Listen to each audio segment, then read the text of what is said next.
So welcome everyone to episode 1 of Get This Rugby podcast. An honour here to be with club rugby legend, Peter Kay, the great Chewy. How are you, mate? I'm very well. How's it going, everybody?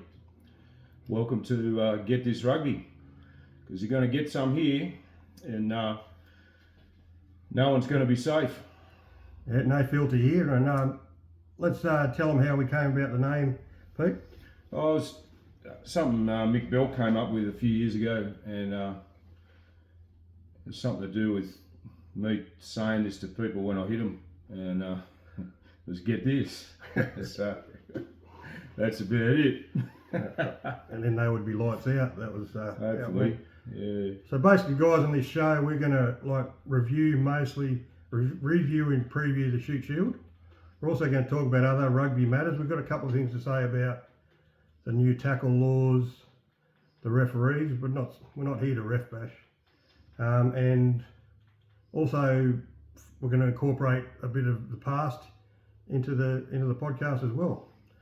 So I reckon, Pete, we'll kick off with looking at the games from last week. Oh yeah. Well, also, we're going to try and get some. If you've got any comments or questions, this is our first show, so we want to add that to this and have a bit of fun with that, and anything like that, and also later on we want to get some guests on from the past and present, who guys who are still playing and guys who used to play, and get their opinions on a few things as well. So that'll be coming up as well. But we watched all the games last week, so what do we got, Greg? Who are we starting with? Let's start with Eastwood and Manly from TG Milner. Obviously we know that Eastwood had 10 debutants, so that was they're entering a different era. Was that many, was it? Jeez. Yeah. So we'd say they're probably in a rebuild. I think that's fair to say. I think there was a lot of the Colts from last year in that team, right? Yeah, because they had Dave Telfer, the Colts coach. He stepped up, took him over. What's your thoughts? I thought it was a pretty scrappy game, but Manly still were fairly impressive to me. Yeah, Manly seemed pretty strong up front to me. They seemed to control, especially down near the line, and I thought they defended okay. Eastwood looked like they needed a bit of more muscle up front, and they seem to be lacking a little bit there, and lacking a bit at the breakdown. And defensively, I thought they weren't real good in getting up off their line and hitting. But I think Eastwood, with that team, I think I can see them getting better as the year goes on. Especially with the young blokes and getting used to everything, and new coach, the whole scene, and I think they'll be better. And I think, and Manly probably left a few points out there too from time to time. I think they bombed a few things, but first round, it's always going to be a bit scrappy, and I think just about every game was, wasn't it? Yeah, I'm not sure what was going on out there, because the goal kickers weren't having much fun on that day, whether it was windy, I can't recall. If you look at the game, Manly was kind of always there. Hunter Ward continues to impress. I think he needs to play more for the Waratahs. It's good seeing Aaron Blacklock out there again too. I coached him as a kid. And he played well, yeah. He told me he was giving it away, but he was out there, and he looked a bit fitter than he has done since he was 16. He's never real fit.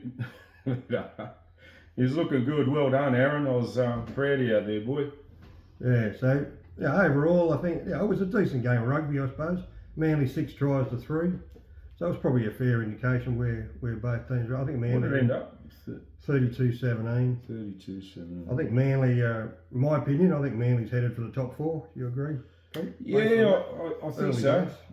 I thought they went all right last year too, in parts, and if they can put it all together all year, always hard to beat over there too. So a little bit of inside info that a lot of people may not know: the Manly coach, Chris Deleuze, is also going to be the assistant coach of the Australian women's team. I only found that out yesterday, actually. All right. So hopefully he doesn't mind me. I think that's been released out there. Yeah, that's, okay. Well, let's have a look at the next game. The next game was a real good game of rugby with Sydney Union North. Yeah. Real up and down game. Terrific. Was good quality, wasn't it, for round 1? Yeah,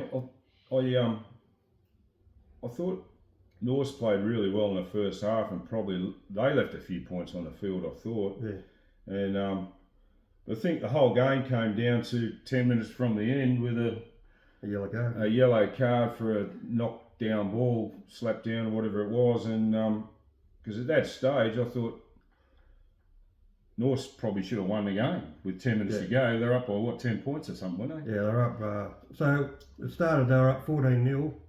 Then Uni came back. So half time was 21-14 Norse. And then Norse were 29-21 with 11 minutes to go when he got the yellow card. Yeah, right. And then Uni scored 2 converted tries while he was off the field. Yeah. I thought, like, last year, Norse defence was really good, but that end part, and Uni got them, and, you know, they, out of all the games last week, I think the quality of the Uni Norse game was probably the best game as far as standard of rugby, I thought. Definitely. It was because there was some really scrappy encounters, which are going to happen early, but it was it looked a class above a couple of the other games, that's for sure. But I think both of those teams are going to be at the pointy end at the end, I think, you know. And credit to Uni because, let's face it, last year they weren't overly flash and missed finals where give Toddy's credit for coming in there, and they seem to have been, well, round one, but you know, based on, if you're judging on one game, you'd say they're both, you know, going to play finals. Yeah. But Norse had a lot of guys out too. Norse had 5 guys out, a couple of blokes head injuries, so they'll get better. But I know they'll How do you get injured before the first game? trial games. This is why we never liked trial games, though, folks. I didn't play many trial games. I didn't play, or sevens. Yeah, I hated sevens. Used to play 10 minutes of the last one, I think. It's too hot. Let's move on to the game I went to. I know you were busy, you know, fixing your house up for the flood. Yeah, You didn't make a bit of rain in Castleville. I went to the Eric Tweedale Stadium, watched the Two Blues, our old club, get up 22-19 over Gordon. It was an interesting game. Interesting's the word. I was that was possibly, I just couldn't believe the way Gordon played when you got the big para forwards, didn't have to move all day because that Gordon blokes just kept running one out at them and made it easy for them. And I just couldn't understand why Gordon just didn't change the way they were playing, and especially they get into the 22 and a team under 15s could have defended. It was really pedestrian, and I just couldn't understand the tactics they played in that game. They never moved it wide at all, or tried to run it a bit wider, or they, you know, like some of those big para fellas couldn't run out of sight, and they just kept running at them and getting whacked. Yeah, so, I think they were too dependent on the roll and mauls. I got a lot of roll and maul, but sure was. you can't just use that as your only weapon. And like you say, they didn't move the ball around. And then another thing was too, they get 2 or 3 phases and make a mistake. So it was pretty, you know, obviously, Two Blues led 17-0 at half time. Gordon were better in the second half. Oh, yeah, they were. But I'm not sure that was actually that they were better. It was just that I think almost like the Two Blues stopped playing rugby there for a while and got back into it. I think they ran out of gas a bit too. I think they didn't seem to be the fittest team on earth, I don't think, but hopefully they'll get fitter as the season goes on. We'll talk about this one in a while as well, because I got a couple of bones to pick with the referee from this game, but anyway, we'll get there. Yeah. Again, we saw Two Blues with 2 yellow cards. Seems to be a bit of a pattern that the Western clubs seem to get the yellow cards. And the Southern clubs. So anyway, in the end, Two Blues got away with a win. And they hadn't won round one since 2014. Can you believe? There You you probably go. can believe it. Yeah. Well. Would have won plenty of round one games when you were playing. Yeah, I think we did. A few years there we did, but we had a couple of years where we started a bit slow, but yeah. But I was I didn't really. Gordon had a big turnover of players too, did they? Was that like from last year? They've had a bit. Yeah, their captain James Luff is a loss, but I hear he may be coming back. Yeah, right. Where's he gone? Oh, he's possibly going to retire, but I think he might have had second thoughts. Yeah. He wouldn't. I think maybe 29. Very good player. going. But they had that majority of the guys from last year, a few new ones there. But yeah, I think, yeah, you would hope that Gordon would improve on that. I know talking to their coach, he was a bit unhappy, but as you are when you lose. As I don't know what he told them at half time, but they definitely had to change something, but they didn't seem to. They kept the same tactics pretty much throughout the game. Yeah, so I don't know whether that's the coach or the blokes on the field who weren't doing what they were told. I'm not sure, but they'll have a long year if they don't change that up a little bit. But hopefully they'll get better like everyone else. Especially when you play against bigger sides like Two Blues, you have to change your play up a bit. So the next game was West Harbour and East. They had to play this at Wallara. Now, I've been told that Canada Bay Council closed the ground, which apparently was ludicrous because one of the great Gutto told me that he went down the ground, it looked fine. So it's just a shame they couldn't get to play. Most of the other grounds weren't too bad. So. Yeah, I think they could have played there. But in the end, East got away. It was West went all right. That first half, like the amount of times they got near the line and just made mistakes, it was it was frustrating to watch. It must have been frustrating to play, I reckon. But, yeah, they didn't take a chance, but they also had. Look, I don't like to harp on it too much, but to me it looked like they had at least one try that should have been awarded, maybe two, and in the end it cost them. But yeah, like you say, like in the second half, East went down to 13 players at one point and they couldn't score. So yeah, I think that was a bit of a problem they had last year too, wasn't it? Yeah, that's something we could talk about in future weeks. Whether in Australian rugby that's something we're good at, capitalising when teams have yellow cards. I don't think we seem to struggle there, AP.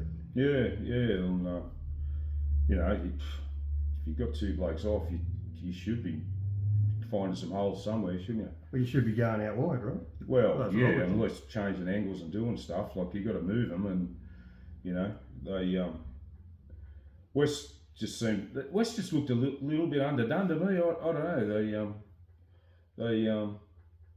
I thought in parts last year they had some really good games, and they just looked. I don't know. First game I guess, but they just looked a little bit underdone, but a little bit lost at stages. But I'm sure they'll get better too. Like they'll be all right. Yeah, East were. Oh, they went all right, I thought. Really, East were fairly first solid. game of the year, they played pretty well. Like we talk about how West had a lot of ball in the first half, and East did well just to hang in there defensively. And then like you look at like their 10, Jack Bowen, who's been in the Waratahs. He was the difference. I thought like 2 tries, bag full of goals. Yeah. He was just that little bit of touch of class in the game. Yeah. Well, I know You got him out of strife a few times, that's for sure. We might touch on the Waratahs later, but for me, like I think he should be in there. We need someone different at 10. So and then young Callum Circa on the wing for West, he was good. Scored 2 tries. Could have got 4 tries if he would have had them all awarded. He's certainly got some speed. One to watch. Yeah. Well, they it'd be interesting. Who West got this week coming? They're playing Para, right. Yeah, so, okay. and congrats to Ben Battery's first game at East as coach. Yeah, he's over there now. Yeah, is Billy helping? Good bloke. Billy's there. Yeah, right. Yeah, no worries. We'll have to catch him up. Yeah. We're going to try and get to a game every week. I couldn't get there last week, but we'll get to one this week. We haven't worked it out yet, I don't think. No, we'll work it out. Yeah. So the next game we're going to look at is the demolition for Randwick over Hunter up in Newcastle. That was they were certainly impressive, Pete. Yeah, they were just too good, eh? They didn't look like they'd missed much of a beat from last year. Really, they started strong, and I was a little bit disappointed in Newcastle because I thought after last year they would have really improved and that, but they played good in a few patches, but I don't know, the round was just too good for them, I think, and I'm hoping Newcastle will go really well this year because I think it'd be good for the game if they do. Yeah, it almost looked like to me like it was the Randwick of old. Like the way they were throwing the ball around, their backs were really, obviously Curtly Beale made a difference, but they got most of their players from last year, and they're strong in the forwards. Yeah, it was, they're well coached, and they I'm sure they'll be there again at the end. And but Newcastle, they got a lot of work to do, and they lost second grade bad too, didn't they? Yeah, they did. They had a bad day. So I just thought after last year, Newcastle would have, recruited some more local blokes up there because they've got a comp up there, and it's a bit disappointing that they got done like that. But yeah, early days, they'll be all right. I'm sure they'll come good. They're playing at Woy Woy this week, which I'm wondering why, but I think because their setup up there, their home ground's good. And yes, it's a good setup there. And I think there might be something to do with the venue not being available or something. I don't know. No, But that's good to see them branch out a bit. So the last game we saw last week was the one that was postponed to Sunday, the South v Warringah. The ground was underwater and it looked in pretty good nick when I saw it on Sunday on the telly. Better than it used to be, I'm telling you what. So it was like it was a funny game because South really took it to Warringah, and probably for, I reckon, 55 minutes, South looked like they were going to give it a real shake, and then Warringah sort of I think action. South's biggest problem was they ran out of gas. I think they I think they got pretty tired in the second half, but they could use a bit of fitness, I think. But Joe's got a hard job over there this year trying to get them back. So they did show a lot of ticker though, which was good. Yeah, they showed a lot of spirit. And the thing is, like we both know, Joe's a terrific bloke. A St George old boy. Yep. So he's invested in the place. I think give him time. Like so, I think maybe they maybe put too much into the first half. Maybe the emotional. I don't know. And then the Rats but the Rats are going to be a good side this year. I think once they get their full game in order.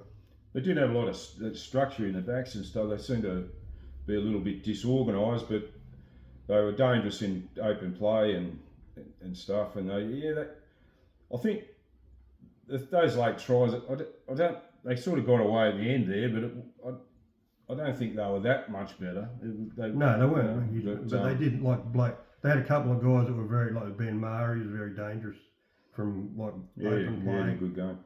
And but South can be proud of that first effort, I reckon. And so I don't know. How did South go in second grade? Because they've been struggling there for a couple of years. Actually, they won one of the Colts grades as well. So there's some good signs there. Apparently they've got 80-something Colts players. This Colts have been a problem for a couple of years. Yeah, so that looks like the future could be. Unfortunately, they don't have a fourth grade. So should we look at? Let's have a little chat about some of the refereeing on the weekend. Now, I know they've got this new law where you can't tackle over the sternum or something, but I don't see what was wrong with the law where you just couldn't hit them above the neck.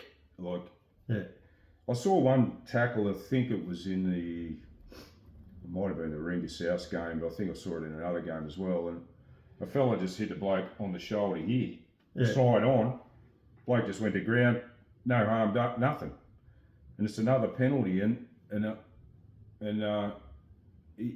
I just don't know how they can keep this up. It was going on in all the games, and I think the refs got a little bit too keen on it to say something. I thought there was just some ridiculous penalties on the weekend, and there was a couple of games where it looked like the refs were looking more for penalties than letting the play just to play. And it's bad enough in the first game of the year anyway, without getting that South Warringah game. How many penalties are in that? There was a lot. I don't think it went a minute without a penalty being blown. Well, funny you mention that. I just sort of kept some stats on the weekend, and just about every game had more than 20 penalties, and there would have been more than half of them high tackle. And yeah, like you say, they weren't high. Like if you're getting hit here, can't tell me that here is a high tackle. But how do they just determine an inch here or there? It's like, at least when you got someone here, you knew it was, and one of it was one of them, but one of the coaches, made a great point to me on the weekend, like the new Gordon coach. He made a great point. If you're carrying the ball up here, carrying me don't have a ball, so I can carry the ball up here, and if you hit the ball, that can be deemed a high tackle. Isn't that ridiculous? I don't really see what they're trying to get at. What was wrong with the high tackle rule the way it was? If you hit someone above the shoulders, it was a high tackle. Now it's just like this grey area where so it seems like anything above the waist is fair game for a penalty. It's I don't know. It's and I don't know how you train blokes to not do it, or how you train refs not to blow penalties every time someone does get hit. And it makes games hard to watch when, you know, I know so many people now who have gone off rugby just because of this stoppage all the time, you know, instead of letting them play. And I think it's a real problem for rugby at the moment, and not just at Shute Shield level. It's right across the board, and you know, something's got to be done in that. Just rugby's a great game, and you know the balls, you know, you're not getting whistled all the time, you know, and just let them play. And you know, definitely, I don't think anyone got hurt in the weekend, did they, from those high shots, you know? No, but we had about, and the funny thing was all those games, like the 2 yellow cards at Granville, they weren't for high shots, they were for laying in the ruck or whatever. Yeah. East had 2 yellow cards, and one was from a high shot. Actually, now I mention it, but it wasn't that bad. And the ref actually said on the field he downgraded it from red to yellow, so yeah, it's interesting. There was one other thing. I saw it in a couple of games. The idea of a scrum is to push, and if you push the other team off it and you win it, why is it a penalty? Why can't? I saw it in the South game.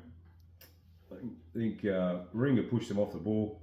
The 8 took it. He's about to go down the blind side. No, he's blown it back for a penalty. Like, they didn't play advantage.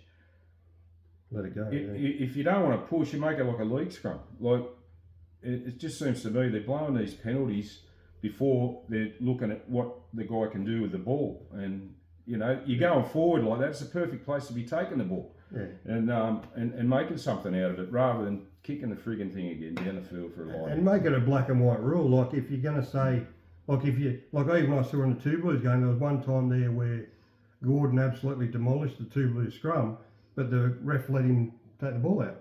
Right? If you're going to say they can't, if they're demolished, it's a penalty, well, do it every time. Don't make it up. This is what frustrates people about it. It does, yeah.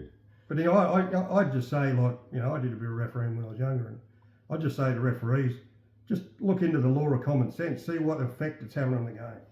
Yeah, especially things where it's not affecting the game and there's a chance to play on, you know, and if it play advantage more, I think. And here's a controversial thought, Pete.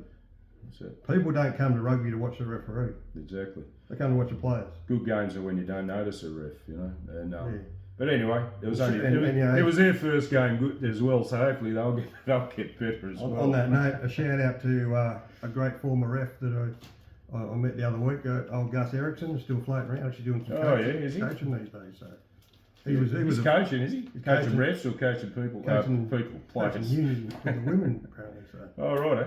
Anyway, let's have a look at the games of the next round. So all right. A couple of days away, so it's going to be another big round. I was going to go to this game if it was at Norse, but it's in Cowra, Norse and Eastwood. Who's home? Is it Norse home game? It is, yes, Norse home game. Norse home game at Cowra. Yeah, they go there every year. I played there when I was CHS. Cowra Magpies, mate. No, I played at CHS Carnival was there when I was in about year 10, I think. I'll tell you last time I went there. They're lucky they're going in April, mate, because if they go there in July, it's bloody cold, that place. So there's no team list out, I don't think, is there? I haven't seen anything yet. Which makes it hard. They used to be out by Thursday. While you're talking, I'll have a quick look. But, I'm just wondering if North have got any blokes out or Eastwood have changed anyone. Yeah, the young Severin's coming back for Eastwood. Yeah, young Harry Turner should be coming back. Yeah, right. Yeah, keep talking and I'll have a quick look. Yeah, I haven't seen anything yet. I'd expect in this game for North to come back. I think it could be a long afternoon for Eastwood. I think North looked pretty good to me last week, and Just while, no, teams aren't out yet, mate. yeah, But right. just while we're talking about that, you probably don't know the guy, but I met a bloke called Nobby Osborne from North, a real legend of the club. Passed away recently. Shout out to the Osborne family. He was a real legend of the club. Was there for over 50 years. Okay. Real. So what are we saying? So North and Eastwood. Yeah, I agree with you. I think I'd have North to. should be too good. I'll tip North on that one. I'm not going to tip a score, but yeah. Yeah, I'm with you on that one. Yeah. I actually don't think it'll be that much. I think Eastwood will, like you said, I think they'll improve in every game. But I think North should be too good there. But I think North will be pissed off with what happened to them at the end of last week too. I think they'll probably come out pretty angry, I'd imagine. Well, I think from there was a couple of guys I had with HIA, so they should be back this week. So I think they should be stronger. I think they should be too good in that game. Yeah, okay.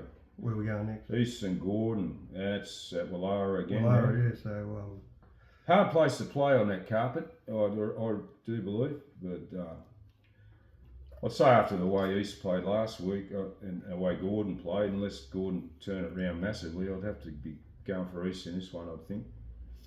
it's a funny one, isn't it? Like based on last week, but teams from week to week, what do they say? A week's a long time in footy. Well, I'd like to see if Gordon had made any changes or that. I'd say the East team would be very much the same as what it was. But Or when they've got Archie Gavin, when they beat real good young players, and he started on the bench last week. yeah. So they must have some good depth. Yeah, I'll have to go for East in that one, I think. Yeah, we'll go East there, I think. No worries. So we got Uni and Manly, no? man, it could be a good game. Is that at Uni? That's at Uni too. Yeah, this could. I reckon this is a game of the round, Pete. Could be too. Uni much improved last week. Manly. Yeah. Well, Manly looked all right last week. You know, they got the money, and I thought they played pretty physical against Eastwood, and yeah, mate, you know, I don't know.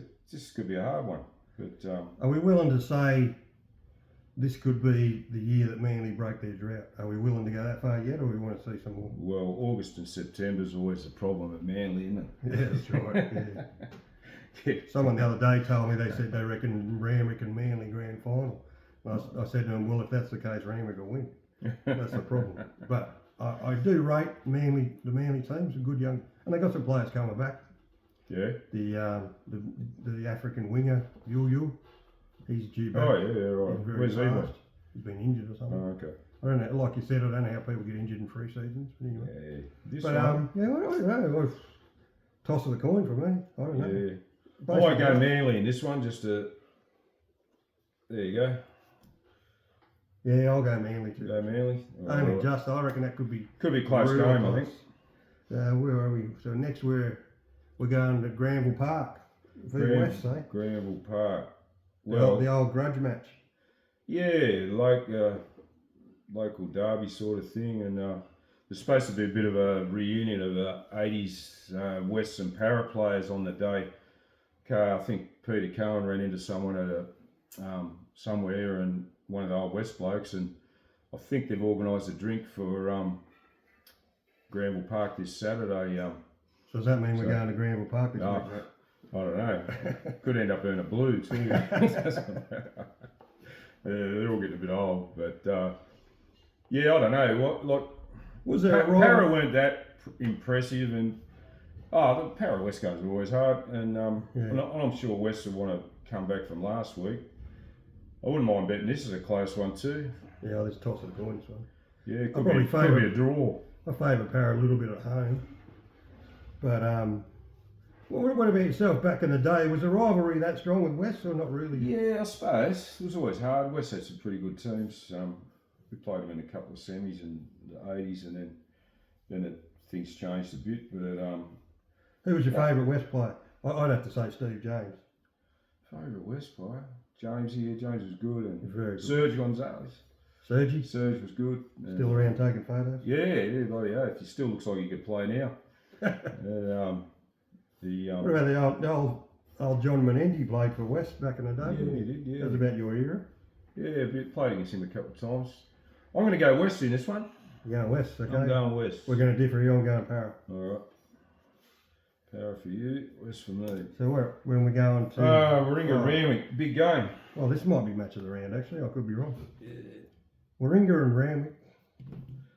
Yeah, it's at Coogee? No, it's at Rat Park, right? Park, yeah. So Rat Park. this will be a good test of where Warringah is at, right?